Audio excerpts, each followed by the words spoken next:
Few things test our patience like waiting. We don't enjoy it, whether we're stuck in traffic or waiting for a prayer to be answered. Yet, waiting is not wasted time in God's eyes. It is one of His most effective tools for shaping our character. Some lessons can only be learned in the waiting room of life. Would you agree that every child must learn the difference between no and not yet?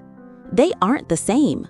Many of us today are not being told no by God. We're simply being told not yet. You're waiting for a breakthrough, a healing, a job, a relationship to be restored.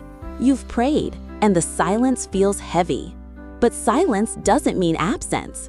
Delay is not denial. We live in a world that glorifies speed and instant gratification.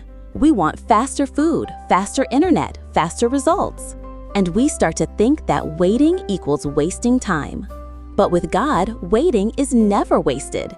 It's preparation, it's a test, and most importantly, it's part of His process.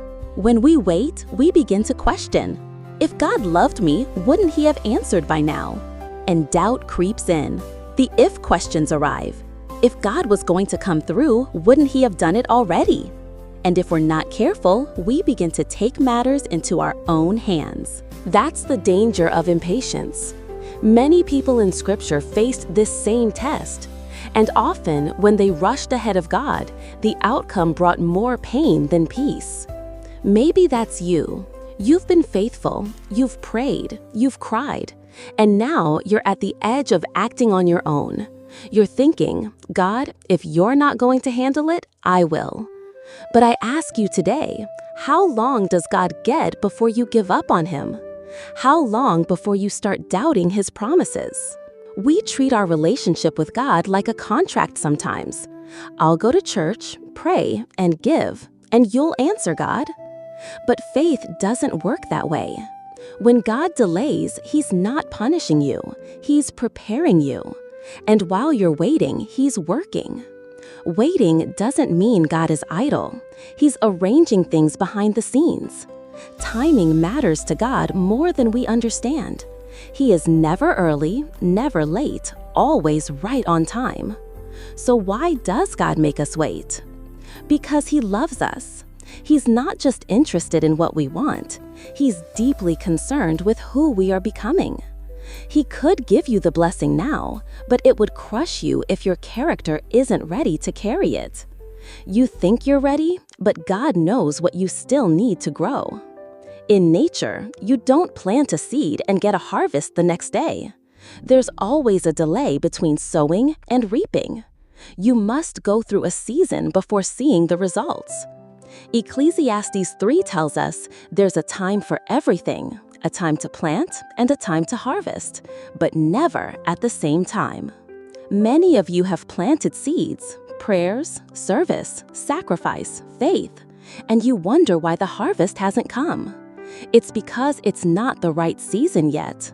But trust this, the harvest will come. In the meantime, what should you do while you wait? You wait quietly. You wait expectantly. You wait faithfully. You keep serving, you keep praying, you keep worshiping. Because while you wait, God works. And worship in waiting honors God more than any rushed effort. If you're in a season of delay, don't lose heart. You're not forgotten. You're not unseen. God hasn't abandoned you. His timing is perfect, even if it doesn't match your calendar. Just because you feel ready doesn't mean you are. God sees the whole picture. You see a small piece. He is preparing you not just for the blessing, but to withstand it, to manage it, and to glorify Him with it. He's stretching your faith so that you're strong enough to stand when the answer comes. 1 Peter 1 tells us that there is joy ahead, even though you must endure trials for a little while. Those trials test your faith like fire tests gold, and your faith is more precious to God than any gold. Right now, you may be walking through fire, but the fire is refining you, not destroying you. Keep walking. Don't give up.